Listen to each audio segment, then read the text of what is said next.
चलें आज हम स्टार्ट करते हैं chapter 15 motivating individuals and groups.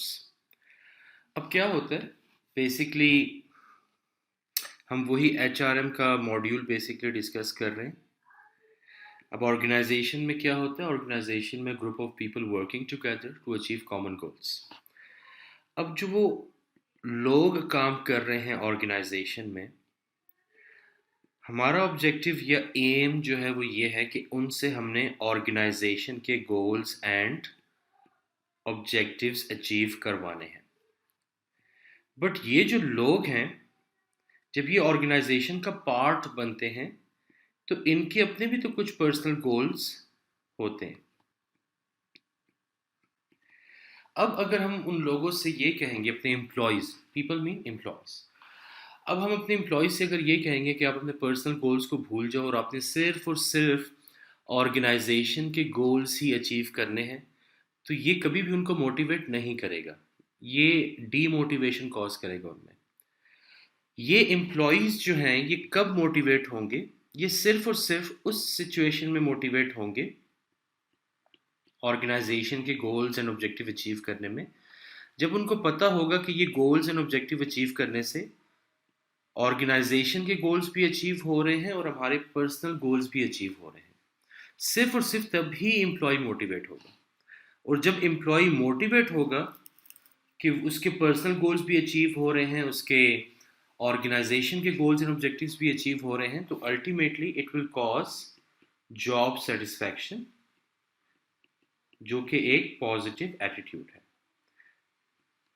तो एम्प्लॉय को मोटिवेट करना बेसिकली इसलिए इम्पॉर्टेंट है ताकि उनकी जॉब सेटिस्फैक्शन जो है इंक्रीज हो सके, उनमें पॉजिटिव एटीट्यूड आ सके, उनकी पर्सनल गेन्स भी सेटिस्फाई हों और एज वेल एज उनके जो ऑर्गेनाइजेशन के गोल्स हैं वो भी अचीव हों। So this should be a win win situation. Win win situation सिर्फ तब होगी जब एम्प्लॉय का पर्सनल गोल और ऑर्गेनाइजेशन के गोल्स दोनों ही एक ही परफॉर्मेंस से अचीव हो। अब इंडिविजुअल ग्रुप्स में भी काम करते हैं, टीम्स में भी काम करते हैं और अलग अलग इंडिविजुअली भी काम करते हैं। तो बेसिकली हम उनको कैसे मोटिवेट कर सकते हैं, इसकी कुछ थ्योरीज हैं और वो थ्योरीज हम इस चैप्टर में डिस्कस करेंगे। अब यहाँ पे है फर्स्ट ऑफ ऑल मोटिवेशन। अब मोटिवेशन बेसिकली क्या, कैसे डिफाइन करेंगे? What causes people to act in a certain way. अगर हम चाहते हैं कि हमारे एम्प्लॉयज़ का एक सर्टेन बिहेवियर हो और वो एक सर्टेन वे में ही एक्ट करें, तो हमें उनको मोटिवेट करना पड़ेगा। कैसे मोटिवेट कर सकते हैं? हम उनको इंसेंटिव्स दे सकते हैं, हम उनको रिवॉर्ड ऑफर कर सकते हैं कि अगर आप इस सर्टेन वे में एक्ट करोगे। अब सर्टेन वे क्या हो सकता है?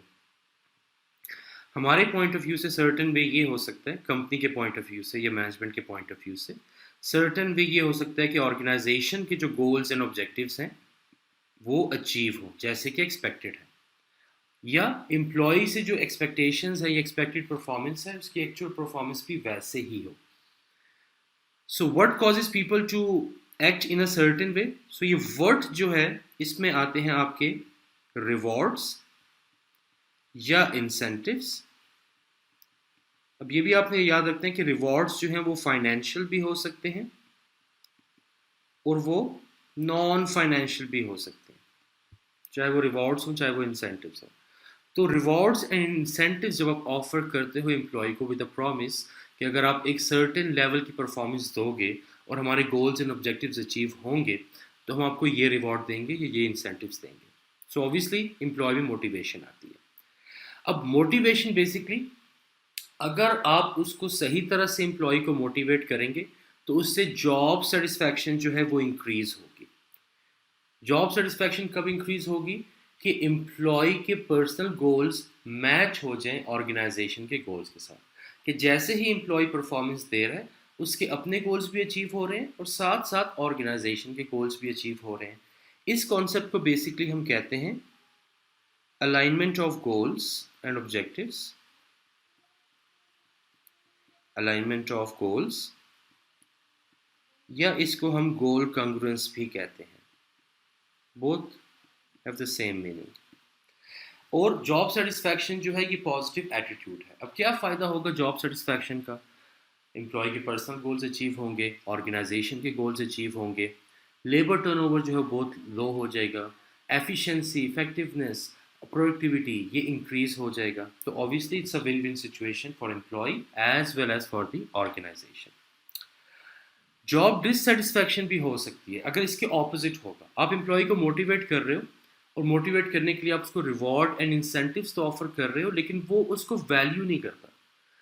वो कह रहा है कि ठीक है आप मुझे रिवॉर्ड तो दे रहे हो, लेकिन ये मेरे लिए वैल्यूएबल रिवॉर्ड नहीं है।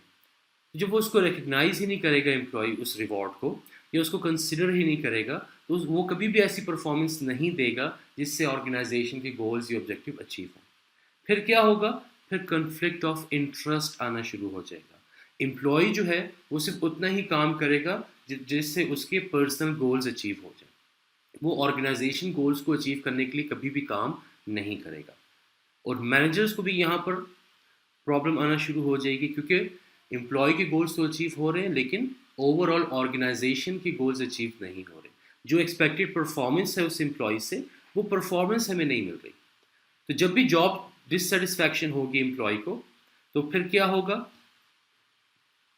जॉब सेटिस्फैक्शन में अलाइनमेंट ऑफ गोल या गोल कॉन्ग्रुएंस इंक्रीज होती है, बट यहाँ पर कंफ्लिक्ट ऑफ इंटरेस्ट आना शुरू हो जाता है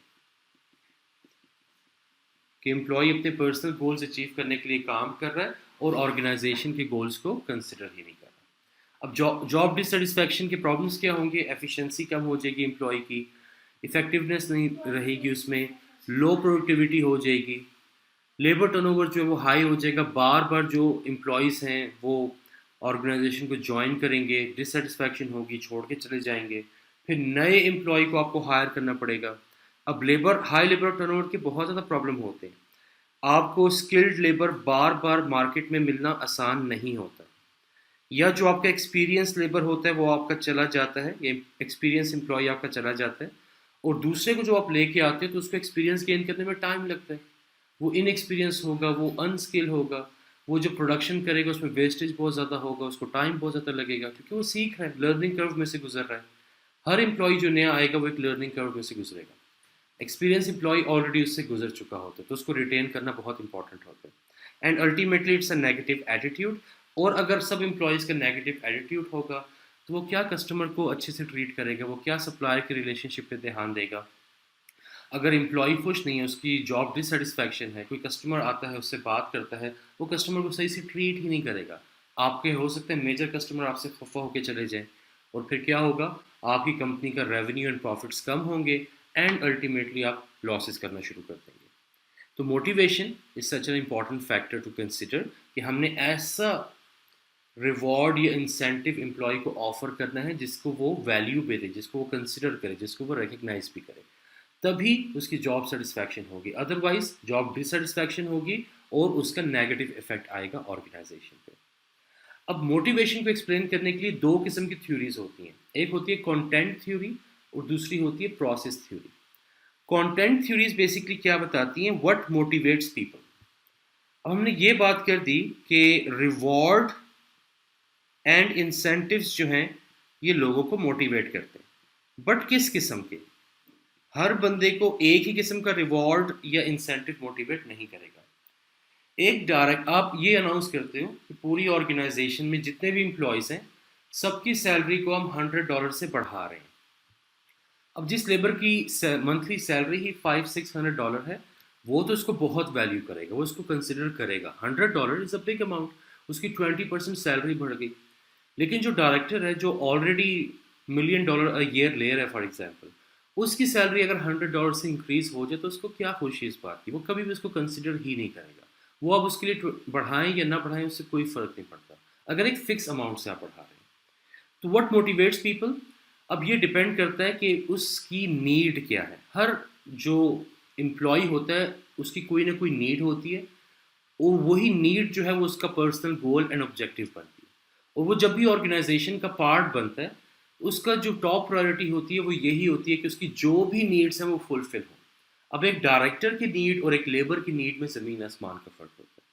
तो आपने जब भी एम्प्लॉय को रिवॉर्ड या इंसेंटिव देने हैं तो आपने उनकी नीड को आइडेंटिफाई करना है, और ऐसा रिवॉर्ड इंसेंटिव देना है जो उनकी नीड को अच्छे से सेटिस्फाई करे, तभी जॉब सेटिस्फैक्शन उनकी इंक्रीज होगी। अब इसमें मैस्लो का है और हेल्सबर्ग के दो बेसिकली थ्योरीज हम यहाँ पे डिस्कस करेंगे।